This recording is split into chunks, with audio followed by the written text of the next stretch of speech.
Hello,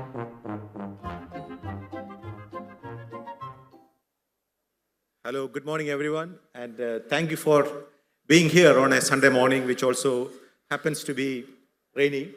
But I'm sure this session is going to be very exciting, and thank you for being here. So the backdrop to this discussion is Rajdeep Sardesai's book, 2024, The Election That Surprised India. So this is the third in a series, starting from 2014, and then 2019, and now 2024. The key word in your book for 2014 election was change, Rajdeep, if you remember, and then 2019 was about dominance, the sweeping dominance of one man and one party, and then in 2024, it is about surprise. So change, dominance, and surprise. Can you just take us through those three phases of the last 10 plus years of Indian politics? Thank you very much, Varghese, and Vanakkam, Chennai. I don't think there's any other city, I seriously don't think there's any other city, possibly Kolkata, where you'd have so many people come on a Sunday morning to talk about books. So you deserve a huge round of applause for doing that, and the Hindu. I think the Hindu deserves applause because the Hindu still has a proper books page. There's a leading national newspaper, which says we have no time for books. And I find that astonishing. Varghese, to answer your question, I think the fact is that we've gone through 10 to 15 extraordinary years. We've seen change in terms of the emergence of the BJP as the dominant party of this country, replacing the old Congress, if I may be allowed to use that word with Ms. Natarajan here, and the sort of gradual challenge to the Nehruvian consensus that dominated Indian politics for about 60 years after independence. So I think that's the change that we've seen. We've also seen dominance in terms of the fact that the BJP is not just another political party, it's a party that seeks to conquer India, if I may be allowed to use that word. It wants almost like a Ashwamedh Yagna to move from state to state. You're in a state where it hasn't been able to establish its footprint, but by and large, from Kashmir to Kanyakumari, that's been the BJP's goal, and therefore the dominance of a party, and not just a party, but a single leader. So the emergence of a personality cult, the larger-than-life personality cult, is certainly another feature of politics in the last decade and a half. And then you've seen the Indian voter last year represent what I call the diversity dividend. You know, this is an extraordinary country because this is a country which is so uniquely diverse that to expect one leader, one party to establish his or her supremacy is not so easy. Last year at this time, after the Ram Mandir was set up in Ayodhya, the general impression was that this was a done deal, that the BJP would go 400 par or 400 plus. And I think somewhere in the hubris that created, the fact that even the media got sucked into this 400 par narrative, we forgot a very basic characteristic of this country, that this is a uniquely diverse country, and therefore to expect this kind of one nation, one leader, one party to simply come in and stomp its way through didn't happen, despite the fact that it wasn't a level playing field. I mean, let's be very clear, that's what the book tries to emphasize. This isn't a level playing field, particularly in the way media power, agency power, state power is misused. And despite that, the party in power didn't get a majority on its own. Now, we can go into why that happened across the world. Incumbents have struggled, whether in the United States or the United Kingdom. But broadly, I would say this is an election that surprised India, because if you were in this room a year ago, most people thought it was a foregone conclusion, a done deal. As it turned out, there was a bit of a surprise, and I think a reassuring surprise, because whoever comes to power in India, I think the ultimate triumph is that of the voter. And I think one of the things that the book has changed over the 3 editions, the first book had Mr. Modi and Rahul Gandhi on the cover. The second one had Mr. Modi and Amit Shah. Now we've come back to the voter, and the reassuring news is it's a woman voter. Right. Because I believe women in particular represent the power of New India. I know they are being wooed in all kinds of ways, 1,000 rupees, 1,500 rupees a month, 2,000 rupees a month, not ideal. But I do think that we are seeing the Indian voter in his, but more importantly, her small way, reasserting themselves. Well, so we will stay on the keyword surprise for a moment. Were you surprised, Mr. Ram, by the 2024 outcome? What surprised you or what did not surprise you? There were some smaller surprises within the non-surprise, I would say. In fact, I want to highlight this, that the exit polls were completely off, almost without exception. Rajdeep in this book mentions that only Yogendra Yadav got it spot on, to quote him, but he didn't do a forecast, scientifically based forecast. What I want to highlight here is that many journalists, honest journalists, reporters who went to the field, Varghese George is witness to it because we were in constant interaction. And the editor of the Hindu, Suresh Nambat, getting this feedback or these insights, was very clear that there's no way that the BJP as a single party was going to exceed 240, maximum 240 to 250. Now, this is not based on some speculation. It was based on solid information, particularly from the Hindi-speaking states. And I know 5, 6, 7 journalists, there must be many more whom I don't know, who were emphatic that there's no way that the BJP was going to get a majority. So I think it's to the credit of honest field reporting, people who talk to people who got a sense of it, particularly in UP, I think. They got it right. So we can claim that honest, thoughtful, hardworking journalists, journalists of integrity and some insight, were able to get this feeling. And this has to be set off against the vast amounts of disinformation on the social media. They used to talk about citizen journalism, bunkum, a lot of it. It's good. Good people, they're also good. There's good content on the social media, but it has been swamped by the toxic stuff out there, the lies, the disinformation, deliberate, motivated, weaponized on the social media platforms, the networking platforms, the messaging platforms, the search and so on. So I think this is a moment to celebrate journalism. And coming to Rajdeep's book, I think it's excellent. Both the overall assessment, this is probably the best of the 3 books he's done. What I said, tweeted about or posted about the chapter 14 in the book, I think it's exceptional. Every journalist should read that. And it's related to the election because it wasn't a level playing field. But then Rajdeep points out, in all fairness, it never is a level playing field. It's always been a non-level playing field, but this probably is the most, is the worst in that thing. One other word and I'll stop. They claimed a hat-trick. It was a sort of hat-trick, but hat-trick light, L-I-T-E, because they failed to get a majority, and I think the ground has shifted under Prime Minister Modi's feet. They've tried to repair those cracks. We saw that in Haryana, we saw that in Maharashtra, with a little bit of help from the Election Commission of India, which is because of the scheduling of the election. But yeah, that's where we are. Rajdeep has repeatedly said, they shouldn't be complacent, the opposition parties. The BJP is still a very strong force, totally dominant. Its numbers are more than twice what the Congress party got and so on.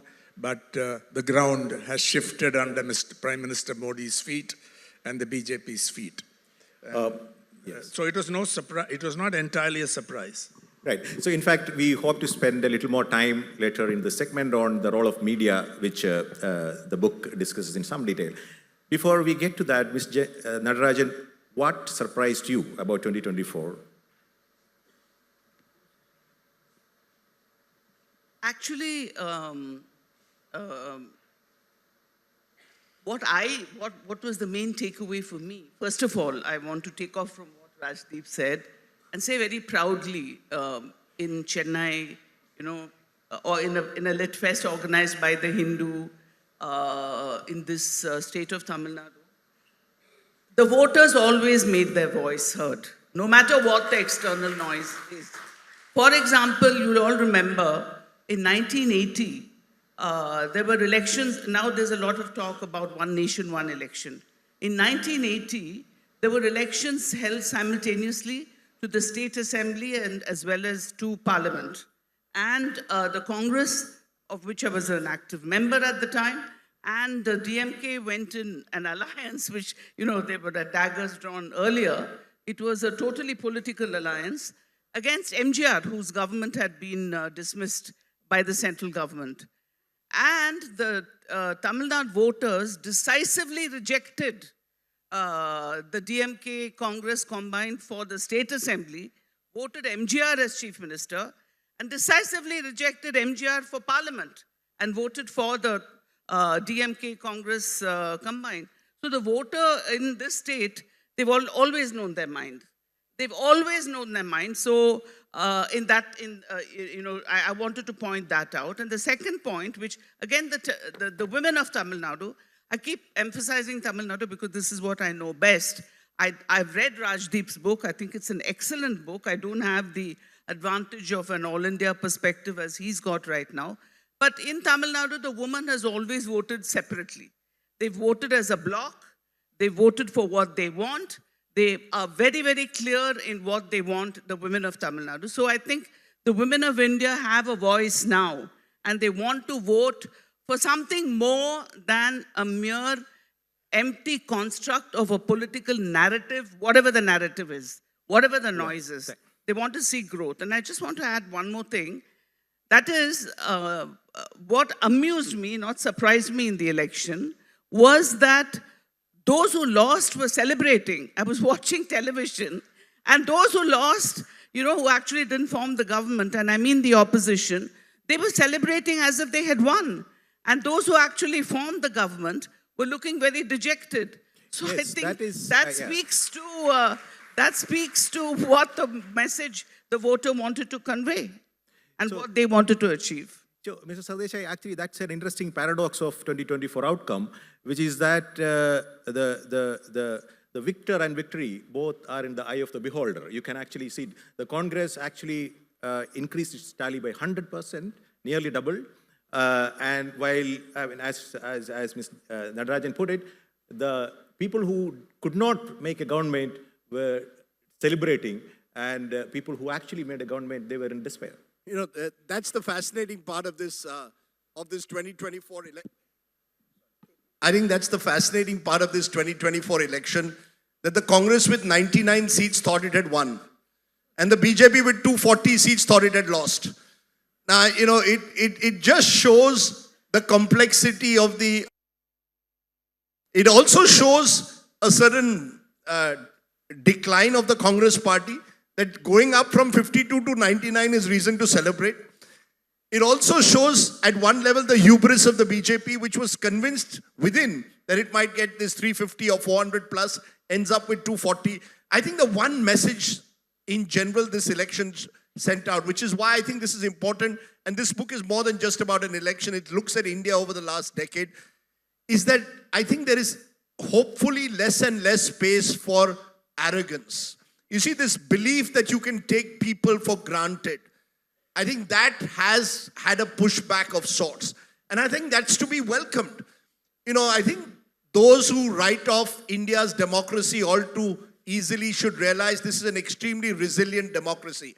I mean, the book at one level is a celebration of the fact that there are stories of hope. I give this story of this 26-year-old Dalit woman, Sanjana Jatav, mother of two, defeated the chief minister's candidate in Rajasthan.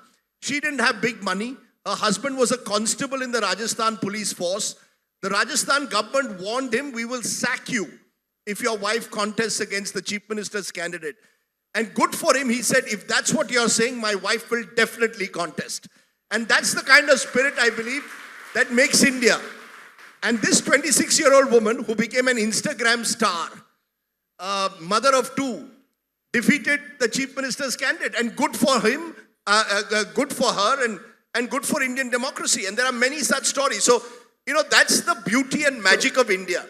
That while the glass is half empty at one level and there is a lot of concern over misuse of agencies, misuse of state power, there is something unique about this wonderful country that still ensures some element of checks and balances and prevents arrogance from getting. And think about Smriti Irani losing to someone whom she dismissively or her party called a clerk of the Gandhi family.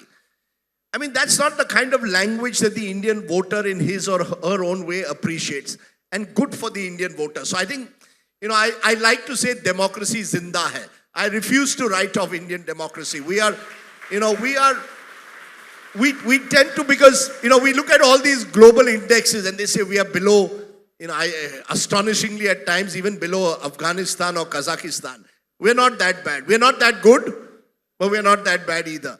We are a bit of a 50-50 country. And Right. therefore the election is also 50-50. So, Mr. Sardesai, you referred to the diversity dividend. So the diversity of India broadly is in three categories: religion, region, and caste. So what we see is a consolidation of all caste along a religious divide, that is Mr. Modi's politics. Whereas Mr. Rahul Gandhi's politics is about a consolidation along a caste divisions and regional variations. So between these two conflicts, you are essentially trying to reshuffle Indian diversity in a manner that is politically convenient. Both have different sets of arguments for that thing. How do you see that coming along in the post-2024? Varghese, I think again, Indian democracy or Indian electoral democracy, and I refer here to Indian electoral democracy, I think constitutional democracy is in danger. The manner in which parliament, cabinet systems are being subjugated is in danger. But to answer your question, I think Indian electoral democracy is far more complex and diverse. Think about it. Ayodhya, Ram temple being built, this whole idea of Hindu consolidation. What happens there? A Dalit 78-year-old wins the election. Yeah, that is because the caste identity overwhelmed the religious claim that the BJP was making, including in Ayodhya. Sure, so that might happen in one part of the country. So in Ayodhya, you may well see caste arithmetic trumping the politics of religious mobilization. But you go to a Gujarat or you go to a Madhya Pradesh and you see an assertive Hindutva identity. Come to Tamil Nadu and you see an assertion of a sense of Dravida identity. I mean, every part of India has an assertion of a particular identity politics. At one level, that's worrying because that fractures India in different ways. At another level, it's the reality of this country. I mean, that's what I call the diversity dividend. I mean, just, every corner of this country represents different identities that sharpen at different times. There are no easy, quick fix solutions. You see, to think that caste arithmetic alone or religious mobilization alone will decide an Indian election is a very flawed way of looking at it. Just think about this, Varghese. The same voter in Maharashtra who 6 months ago voted for the opposition, 6 months later voted for the BJP. Yes, we will. So I could argue that 6 months later, the idea of religious polarization triumphed in Maharashtra. Before we get there, but anyway, I have a question to Mr. Sardesai. Your optimism about Indian democracy is premised on diversity. So how do you see that playing out in 2024 ke baad, post-2024? No, I want to distinguish electoral democracy from constitutional democracy. I think constitutional democracy in terms of legislature, the manner in which parliament at times is reduced to a notice board, a rubber stamp, the manner in which cabinet decisions are taken unilaterally, the manner in which agencies are weaponized to go after opposition leaders. Are we saying money laundering only takes place in opposition-ruled states? Is the enforcement directorate not working in BJP-ruled states? The manner in which the media, I give the example of NDTV. Think about the manner in which India's leading television organization was eventually taken over by the Adani Group. I think all of this should trouble us. Constitutional democracy and the instruments of that are, I think, very worrying, and I think going ahead post-2024 will continue to be a cause of concern. Electoral democracy is where I think India still breathes. Maybe once in every 5 years, maybe, not as often as it should. So I think we need to make that important distinction between electoral democracy and constitutional democracy. And constitutional democracy in India is certainly in some way in recession. Yes, And thank you. we should be worried about that. Yeah. Yes, May I- Mr. Ram, yeah. I want to say something. Of course, I totally agree with what Rajdeep says, but constitutional democracy is not just about the party in government, whichever party. It's also about the opposition. And full disclosure, I am a person who worked for the Congress 35 years and resigned later. Now I want to know, does not the opposition have a role to play in democracy? Ma'am, we will get to the opposition internal party politics in the next segment, but we'll just, No, but I'd like to finish what I'm saying.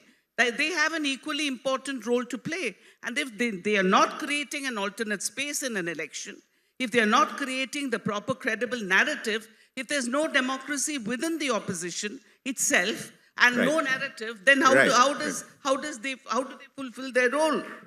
Yes, Mr. Ram, yes. May I Mr. Ram, comment yeah. on this issue of diversity Yes, sir. Yeah. and its impact on the election? That's at the heart of the matter, I think, because now India is multi-ethnic, multi-religious, multi-linguistic, multicultural, multi-caste, multi-political, multi-everything, diversity and pluralism. The Hindu Rashtra project, over the long term, I'm serious on this, stands for one nation, one election, one language, one culture, one religion, one party, one leader, our great non-biological leader. This at the moment, with some exaggeration, of course, because they can also do federalism or quasi-federalism. So what has asserted itself in this election, it's obvious, a commonplace thing to say, but it's important, that diversity and pluralism, take Tamil Nadu for example. Not many journalists expected 40 out of 40, including Pondicherry, but the leaders of the DMK-led alliance were absolutely clear that we won't lose a single seat. How did that happen? At the same time, how did Orissa happen on the other side, or Madhya Pradesh? Why was there a difference between Madhya Pradesh and Rajasthan? These are surprises within a non-surprise. But what it, I think, brings out is diversity and pluralism are the foundation of electoral democracy in India. Can I just very quickly, since I'm caught in the middle, between two sides, just to answer, Jayanthi Natarajan is not wrong at all. I mean, I said it in my first two books that the Congress party has never missed an opportunity to miss an opportunity. This was said famously about Yasser Arafat. And we see that with the India alliance. I mean, look at the ridiculousness of this India alliance at one level. 6 months ago, the Congress and Aam Aadmi Party are fighting together in Delhi. Today, the Congress calls the Aam Aadmi Party anti-national. And the Aam Aadmi Party says Congress should be thrown out of the India alliance. I mean, this dissonance strikes with the voters. So you've got that at one side. On the other hand, you've got a force that never misses an opportunity to be as ruthless and remorseless as possible. Throw an opposition chief minister into jail just before an election. So, I mean, I'm caught in a way between the two. And maybe India's position is in the middle. In an ideal world, you don't want to see authoritarianism at one level. Neither do you want to see, frankly, what's the word to use? This complete lack of a credible, cohesive alternative. So I think we are stuck in a sense. Some say we are stuck between a despot and a dynast. I don't want to go that far to get myself into more trouble than I already am.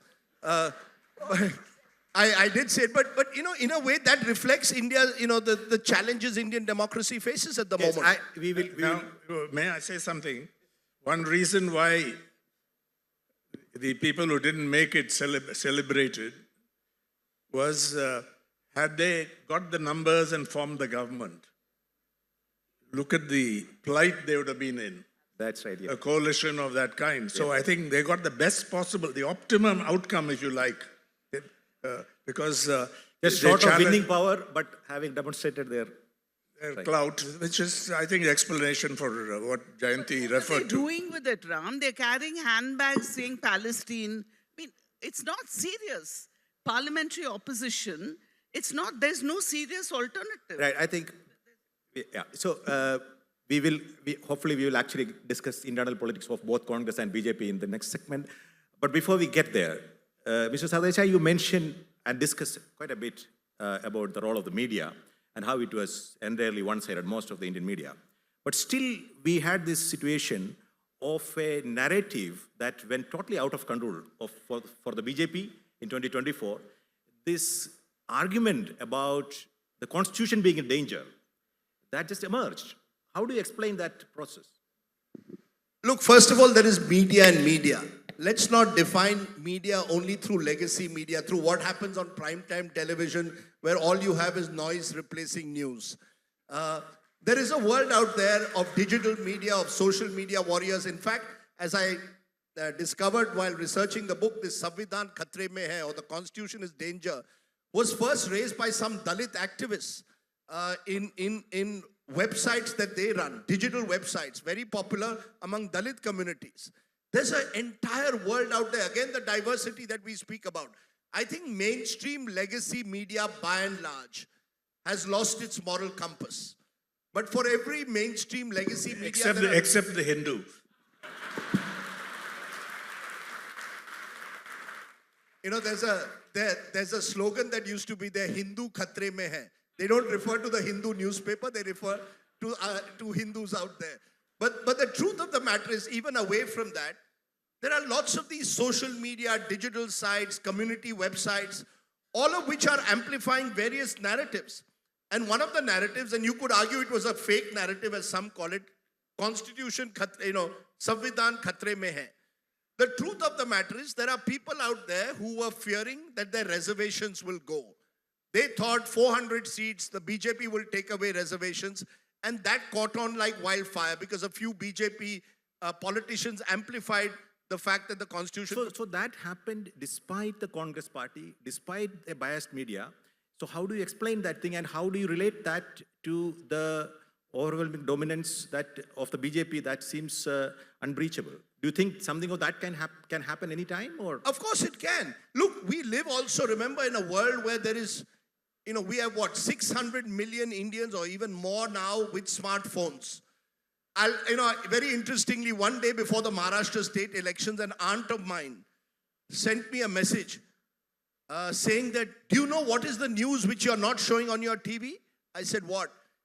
The Waqf board is about to take over the Siddhi Vinayak temple in Mumbai. I said, where did you get it? Haven't you seen it on WhatsApp?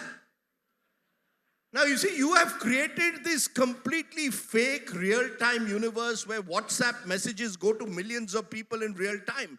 Now, which political party can stop that? You see, there it's a completely level playing field. It's a free-for-all. Yeah. And I told my aunt, don't believe it. She said, how do you say so? It's on WhatsApp. So there are those who've created a WhatsApp university. And therefore, India, again, Varghese, is so chaotic and so diverse at one level that it's impossible to control the narrative all the time. Thanks, Rajdeep. Before I get to you, Mr. Natarajan, so what were you saying, Mr. Ram, about the role of traditional media as a political actor or a mediator? Do you think that is eclipsed forever, or do you think there will be a future?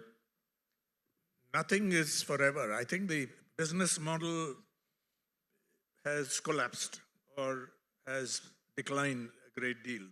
What we saw during the second half of the 20th century, where it was flourishing, newspapers, printed newspapers.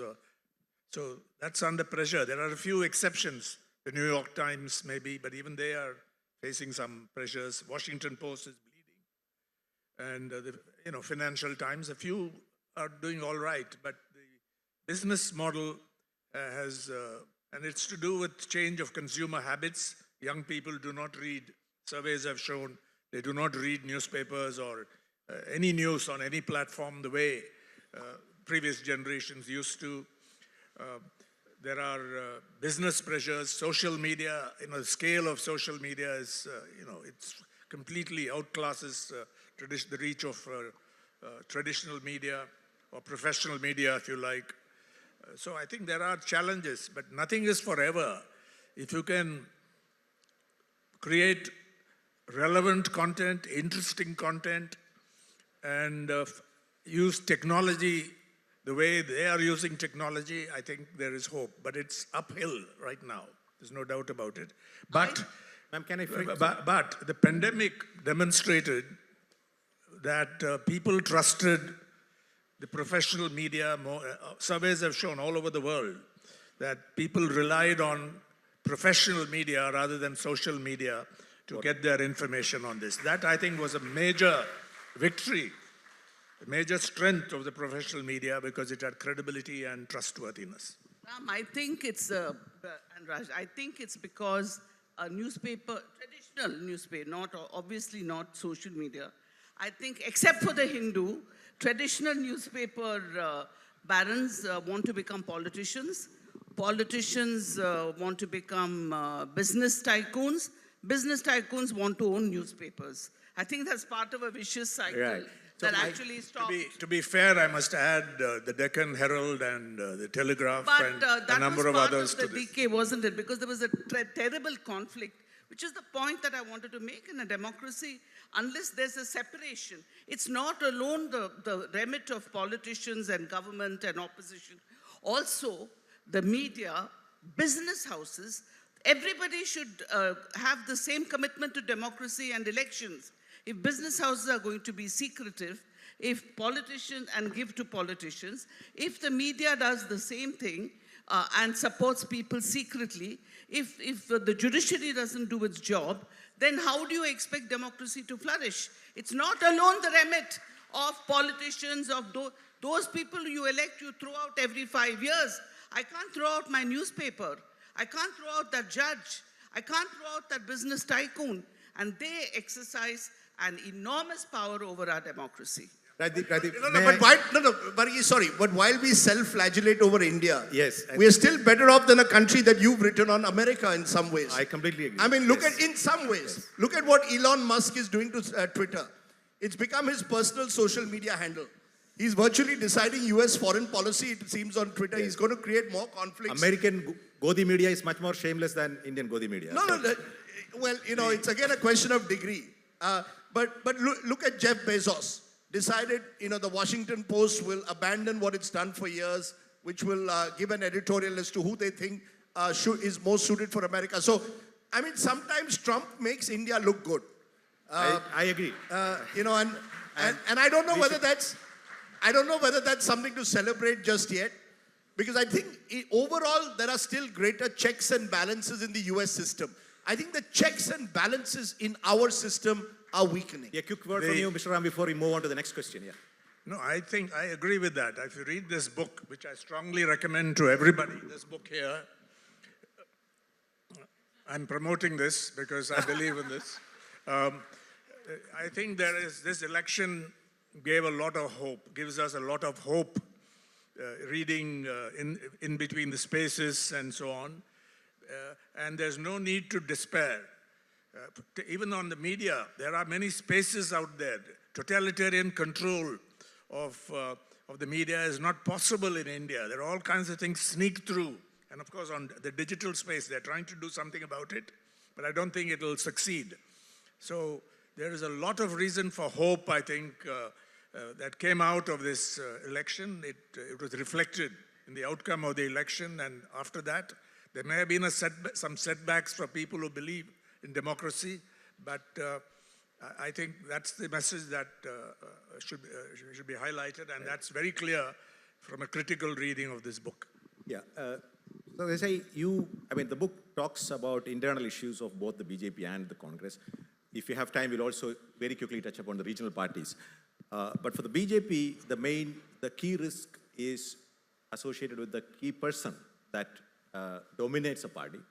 The absolute control over the party by one person is a problem of the BJP, whereas for the Congress, the problem is opposite. The complete lack of control of one person over the party is actually the trouble for the Congress. How do you... Complete control of the Gandhis. Yeah, do you... So then let me put the next question as well, so that you can all of you can address that question. So Gandhis means that is in plural. So there are 3 Gandhis in parliament now. Yeah. do you actually see the possibility of a RG versus PGV sibling rivalry in the Congress? In Indian politics, I refuse to look into the future and say, this is some family soap opera that's going to play out. But I do feel very strongly, I think the BJP is not just an individual, it's a machine. And we saw that in Maharashtra.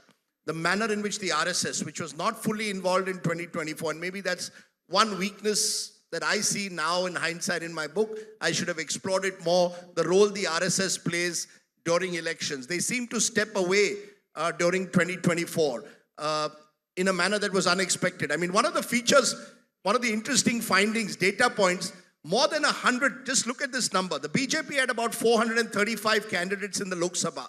More than 110 were former congressmen. Digest that figure. 1 in every 4 BJP candidates was a former congressman.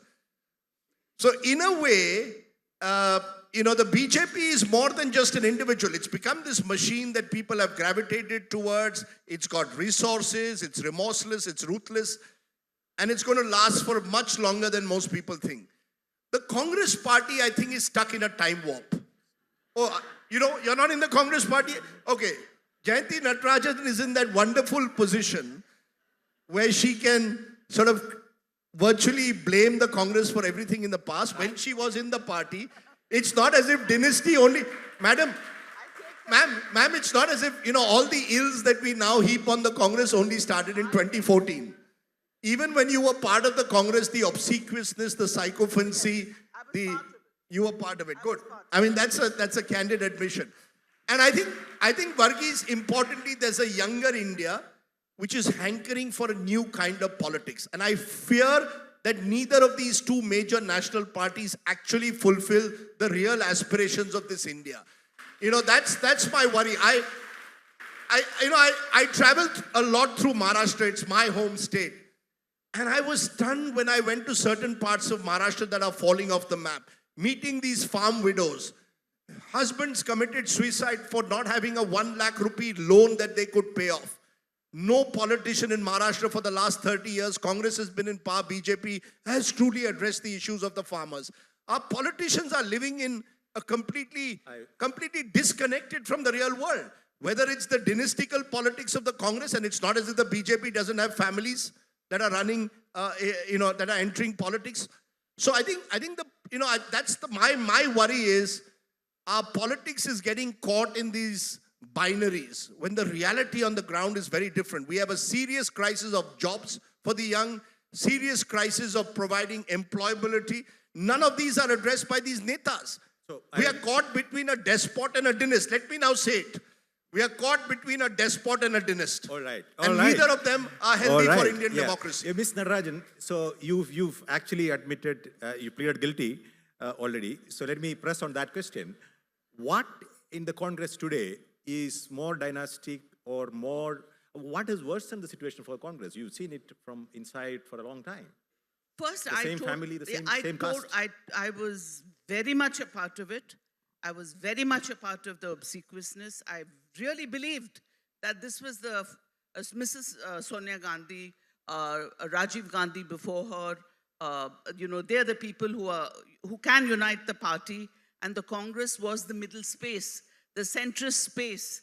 That was the answer to India's diversity and democracy. We'd fought for freedom, all that.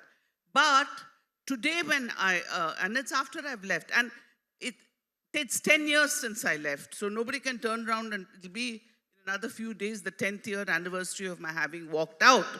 But I would like to say 2 or 3 things. 16 former Congress chief ministers have left the party since 2015. Our youngest, our bright, maybe I'm dissatisfied, maybe call it what you like. I've not joined anywhere else. I have stayed here and watched with anguish the decay of a party that can be the soul of India. And in many senses, there are still people in the smallest village in every part of India. We are out of time, and I will have Mr. Ram come in quickly. Yeah, I just want to say that where is the democracy in the Congress? When can anybody get an appointment to meet Rahul Gandhi? I could always meet Sonia Gandhi, but no, it'll take 2 years or 3 or never. Where is the constitution? Where is the 33% reservation for women within the Congress? Where is the percentage for Dalits in the Congress Right. organization? We will- So yeah, who are they really to have the right to speak about anybody else? Where is the credibility Thank you, for ma'am. the Congress? Mr. Ram, yeah. The Congress has a great deal to answer for. There's no doubt about it. But I don't think it's just the dynastic issue. It's the policy. It's the attitude to opposition. After Jawaharlal Nehru and maybe after Lal Bahadur Shastri, what you saw was, in a sense, it anticipated what was to come. I'm old enough to remember the emergency. What was the slogan? India was Indra and Indra is India, given by the Congress president. And now, who's the Congress leader BJP supporters and RSS supporters most admire? Not Mahatma Gandhi, definitely, not Jawaharlal Nehru, but Indira Gandhi, who not all her legacy was negative. A lot that was positive also, but this intolerance, this attempt to be authoritarian was, I think, introduced at that time. It's not just dynastic, it's the policies. But coming to the BJP, I think that BJP, even Mr. Modi is subordinate to the RSS. This is a debatable issue. But my view is, Rajdeep, in the book also there's quite a lot on it. I mean, or what he said now, that if RSS stays away, then the outcome is quite different because it sends people out. They go and work exceptionally hard. They don't have to be paid the way cadres of many other parties have to be done. This is what they learn. They do. And the RSS chief has recently, I don't know if we should, how much weight to give to these comments, but there have been some discordant notes when he speaks about the personality cult or individuals, the need for humility. So I think there is this contradiction when somebody like, yes, it's not a one-person party at all, despite the prominence that the leader has right now, all over the posters and so on. So the reality, I think, needs to be investigated, analyzed, and it's still open, arguable. But I think the RSS over the long term calls the shots. Right. That's my view. So we are concluding this session before we open it up for question. I'll make 2 points. One is BJP becoming the Congress. Your former colleague and a major political insider for the Congress party, Janardhan Dwivedi, said after 2014, a very insightful comment. He said, so in the casual conversation which I'm now revealing, I said, it has been such a defeat for you. Congress is nowhere to be seen. So he said, whoever is in power becomes the Congress. So, jo satta mein hai, wohi Congress hai, you know. So, which is actually been proven very correct in the last 10 plus years. That is one. And two, this book is a fascinating read, like the previous two in the series. As Mr. Ram had, my only quibble is with the title, whether it was surprising for whom or was it surprising at all. So, join issue with you on that. So we had put out a tweet, which actually immediately after the election outcome, some of the reporting that actually reflected what was coming, particularly from Uttar Pradesh. You say that you actually write in some detail about Yogendra Yadav being the only person who got it correct, but I would submit that quite a few people actually who had their ear to the ground could actually sense what was coming. On that note, we will conclude this part of the segment, the discussion. We'll open the floor for questions. We have 10 minutes, right? If we may please have some questions now. The mics will come to you, so please hold on. Can we have the mic here?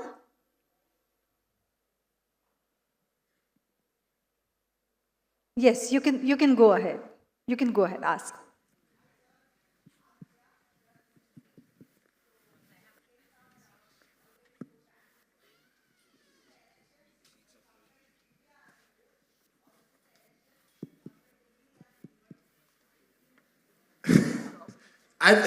I think it's Okay, for the audience's benefit, he asked if the results of this election were surprised India or whether they surprised the media.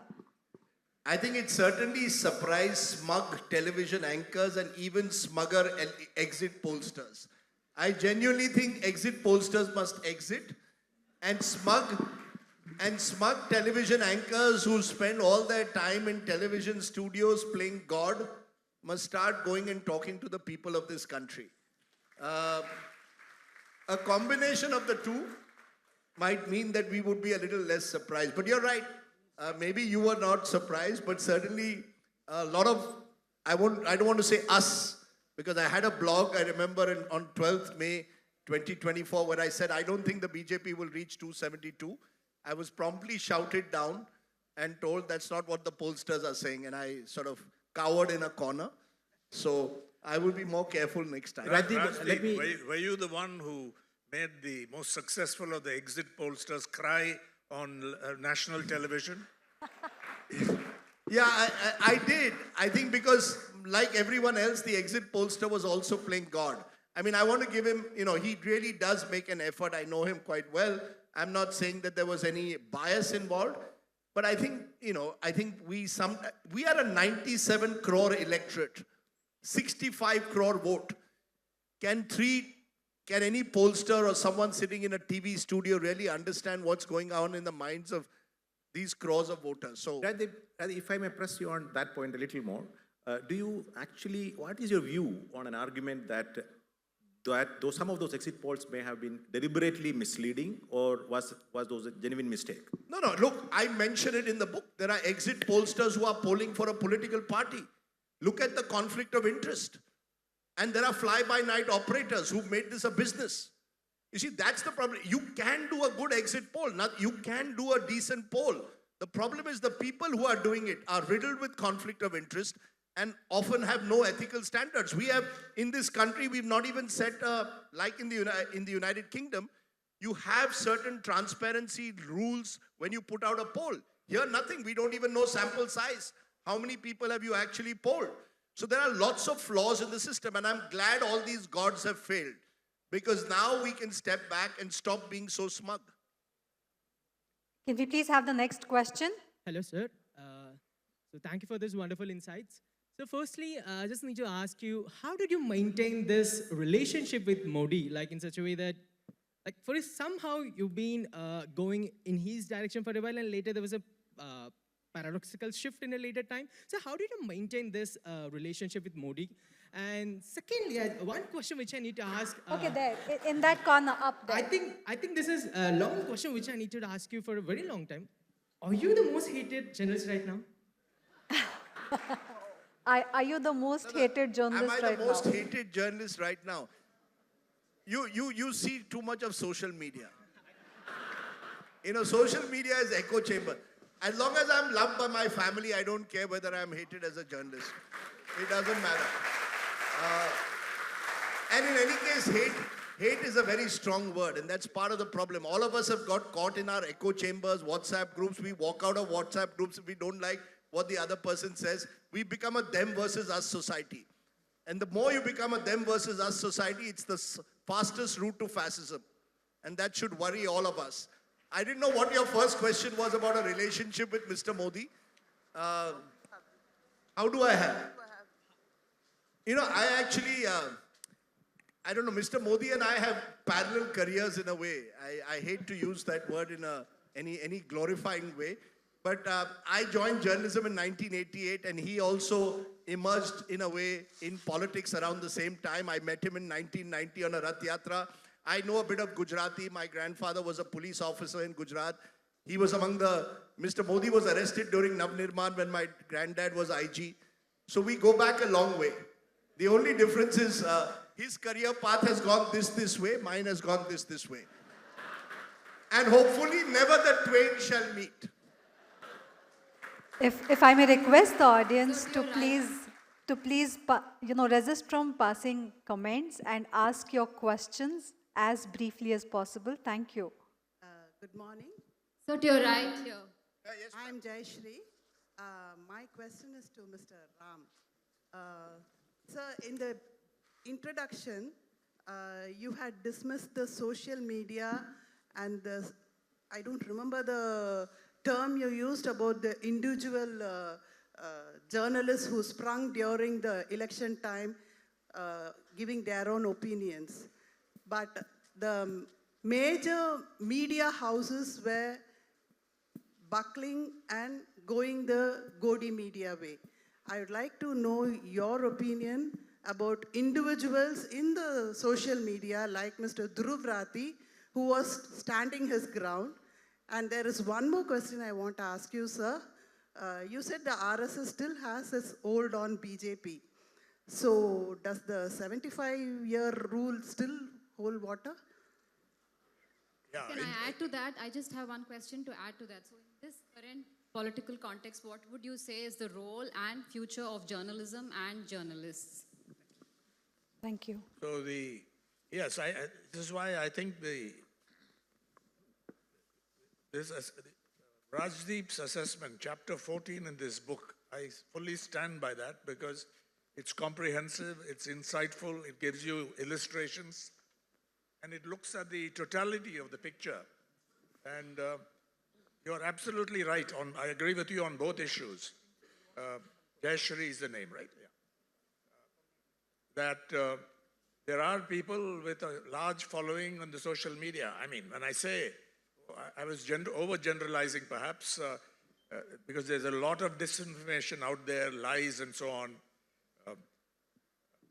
For example, the latest posting on what Arvind Kejriwal said about Dr. Ambedkar, about who wrote the Constitution. I'm not even going to repeat it, but just filth. But that has been put out by BJP supporters and so on, and the other parties also do something like that. But there are people with a very large following on social media who are doing a fantastic job, partly satirical, humorous, serious, very good journalists who have found the space is gone. For example, after NDTV was taken over by the Adani group, the whole Hindi thing went, but they've done well on the social media. Similarly, in this state, there are people who are doing a good job on the digital space.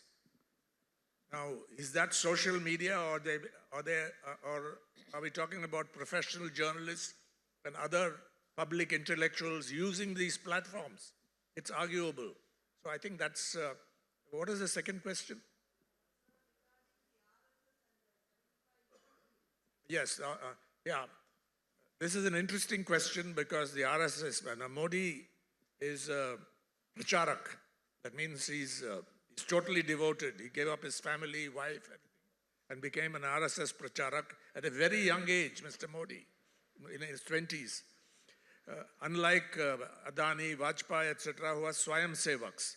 Now, the rule you mentioned, 75, does apply to all pracharaks of the RSS and all office bearers and so on. Of course, they can make exceptions, but it's an interesting question. Mr. Modi is not yet 75, is he? Yeah. So when he reaches that, the markets say that he's likely to continue. He will continue. But it'll be an interesting date to watch. And if you're looking for surprises, that's a long shot, but it is possible. And the other question was? Can I just add to that 75-year rule? In India, the retirement age always applies to others, never to yourself. In any field in life. Show me one corporate CEO who will follow the rule. He'll always keep it for his peers, never for himself or herself. So, Rajdeep, on that question. On the question of journalism, I think that requires a separate discussion, but we have to affirm the centrality in public discourse and in democratic discourse of the professional media. You call it what you will. Some of it is legacy media, some of it is new on the digital platforms. But professional journalism, not just media, professional journalism with its core values, with its functions clearly laid out, credible information function, critical function, investigation, sense-making, all these only we can do. We meaning not just full-time journalists, but various people who contribute to journalism, including columnists, scientists, other experts and so on. So we've got to bring it to the center of any discussion that professional journalism, by whatever name called curated journalism, etc., is the way to go, and it will survive, although it's now in great distress all over the world.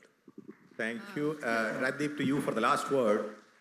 You actually allude to this question in the book about the challenge that Mr. Modi might face from within the broader Parivar. So finally, when the most consequential challenge to the current regime could come more likely from the right than from the left, what's your view on that? Yeah, I think that's a fascinating question. It's linked to the 75 years. I think eventually a time will come. You know, I'm sure Mr. Ram may know Jayanthi Natarajan. In the early 1960s, the question was after Nehru who? Or after Nehru what? I think that question will at some stage be confronted by the Sangh Parivar after Modi who. But as I said, I don't think Mr. Modi is the central figure in terms of a long-term project that the RSS has, which completes 100 years this year. It's a long-term project to change the way India, the new Indian Republic, is seen by them. And that goes beyond individuals. Whether Mr. Modi is here 10 years from now, and I know he wants to break the record of Jawaharlal Nehru, 17 years in power, so he wants to be there till 2031 at least. But even beyond that, I think this is a long-term ideological project to change the way the Indian Republic is seen. And I think that goes well beyond individuals. Narendra Modi is a facilitator at the moment in that project.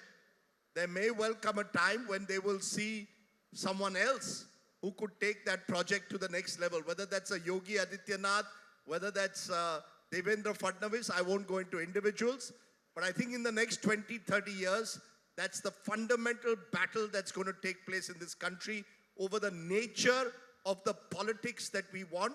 Is it centered around religion and a cultural, civilizational project? Or is it, as our founders of the Republic saw it, as this unique, diverse republic where irrespective of what caste, community, creed you belong to, you were Indian first? And I think that constitutional project will be under challenge. Thank you, Rajdeep. And we close this fascinating session on that very optimistic note. Thank you, Jayanthi Natarajan, Rajdeep Sardesai, and N.Ram. Thank you.